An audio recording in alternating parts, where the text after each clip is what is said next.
there was a thought in Abraham's mind as he lifted the knife. It was something that he had considered ever since he heard that call from God 3 days before. He knew in his bones that God had repeatedly said that he would accomplish his promises through Isaac. And he didn't just say it once. God had said it over and over again. God had said, "Through Isaac your offspring shall be named." God had said that, "I will establish my covenant through Isaac."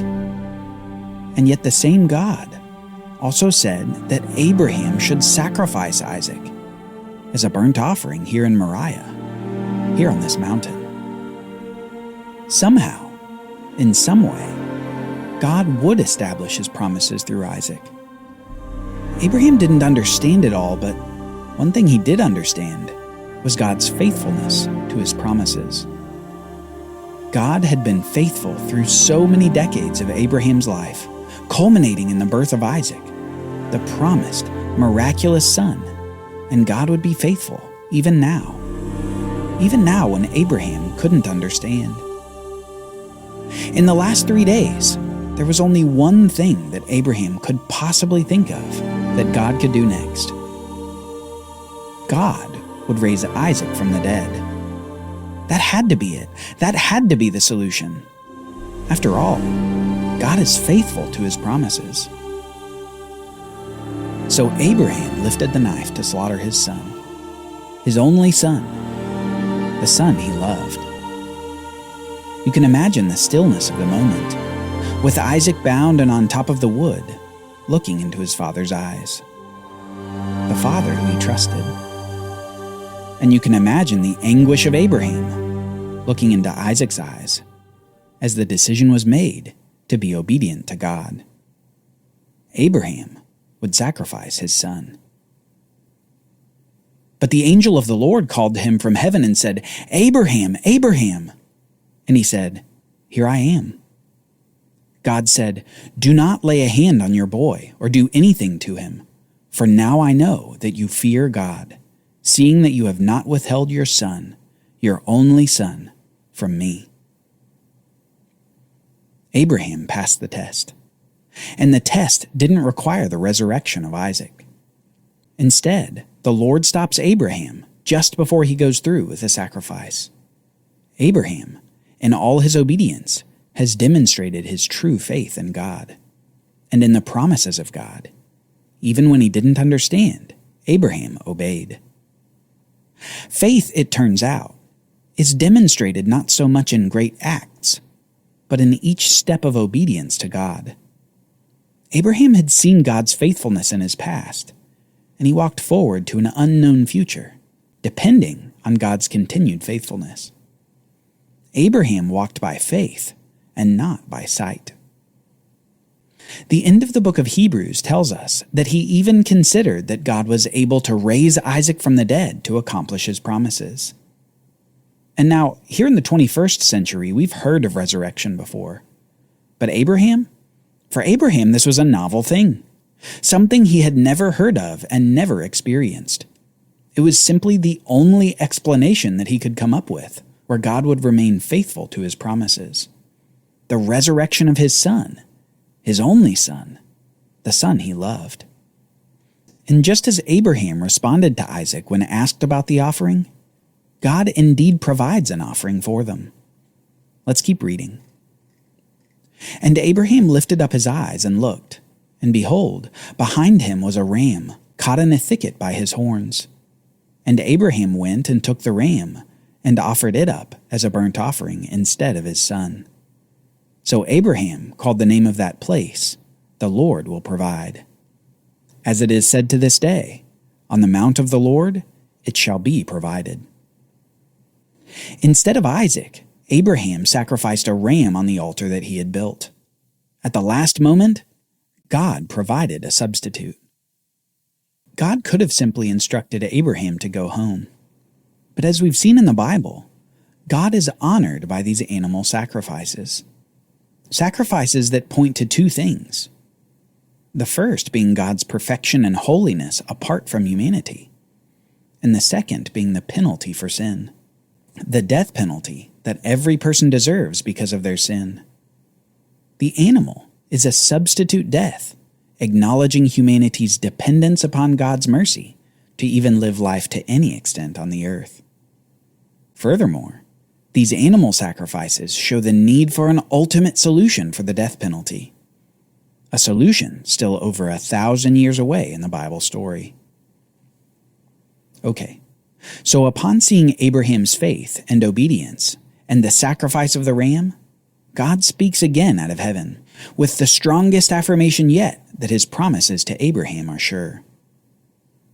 And the angel of the Lord called to Abraham a second time from heaven and said, "By myself I have sworn, declares the Lord, because you have done this and have not withheld your son, your only son.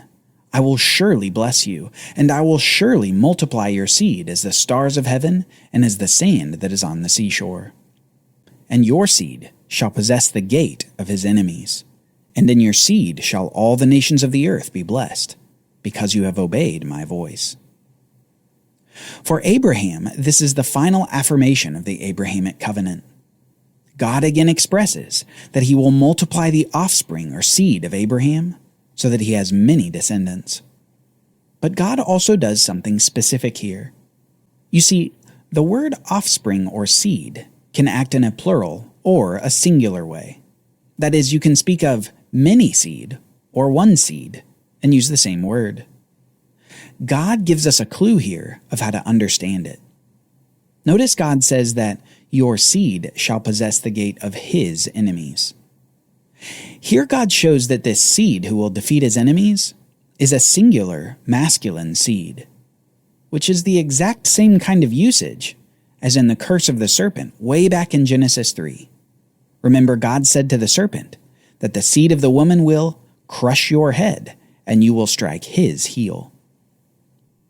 In the Abrahamic covenant, and especially in this final affirmation to Abraham, we see God promising this coming seed who will defeat his enemies and bless all the nations of the world. After this affirmation by God, Abraham is able to leave the mountain in Moriah with his son Isaac, and with an even stronger assurance of the promises of God. Abraham demonstrated his faith, and God promised Abraham a reward for his obedience, a reward that would echo to the end of the world. God has promised, God has made a covenant, and God has sworn to Abraham. This covenant is irrevocable. God will give Abraham and his offspring land, seed, and blessing. The land of Canaan, seed in abundance, and blessing to the world through a particular seed of Abraham. After Abraham returns home with his son Isaac, the Bible is essentially silent for the next several years. Silent until Abraham is 137 years old. And at 137, elderly Abraham mourns the death of his wife, Sarah.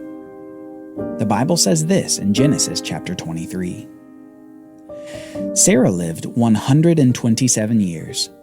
These were the years of the life of Sarah. And Sarah died at Kiriath Arba, that is, Hebron, in the land of Canaan. And Abraham went in to mourn for Sarah and to weep for her. Sarah had been with Abraham through thick and thin. From the very beginning, she had come with him to the land of Canaan when she was 65 years old. She had come barren, with no hope of children. And yet she died with a child of her own who was now 37 years old. And Abraham's next step is to honor her in death by finding a proper burial place for her body. Next we read this. And Abraham rose up from before his dead, and said to the Hittites, I am a sojourner and a foreigner among you. Give me property among you for a burying place, that I may bury my dead out of sight. The Hittites answered Abraham, Hear us, my lord. You are a prince of God among us. Bury your dead in the choicest of our tombs. None of us will withhold from you his tomb or hinder you from burying your dead. Abraham rose and bowed to the Hittites, the people of the land. So Abraham wants to buy a piece of property within the land of Canaan to bury his wife, Sarah. And despite these Hittites wanting to simply give him the land for burial, he insists on paying full price. From the very beginning, Abraham, in his faith, insists that he will not receive anything from the Canaanites, but will instead receive his blessing from the Lord. So he pays full price. After this, Abraham buried Sarah his wife in the cave of the field of Machpelah, east of Mamre, that is Hebron, in the land of Canaan. The field and the cave that were in it were made over to Abraham as property for a burying place by the Hittites. With this property purchase for the burial place of Sarah, we see the first instance of Abraham realizing another part of God's promises to him. The land of Canaan, if even the very smallest portion, has been deeded to Abraham. And in an odd way, in buying this plot of land, Abraham in a way says that just as my wife has died here, so my descendants will live here. And then, after Sarah's death, Abraham's focus shifts to those descendants even more. His next great task is finding a wife for Isaac. Not a wife from the Canaanites, but a wife from among his own people. Join us next time as we meet Isaac's wife, a faithful woman who leaves her own land and her own family to a new future in the land of Canaan.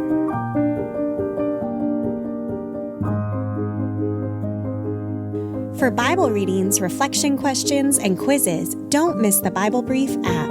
Available on iOS and Android so you can go deeper into the story. The Bible Brief is a project of the Bible Literacy Foundation, a nonprofit dedicated to helping you learn the Bible. Give to support the Bible Brief by visiting BibleBrief.org or tap the Give link in the show notes. Thank you for supporting the Bible Literacy Foundation.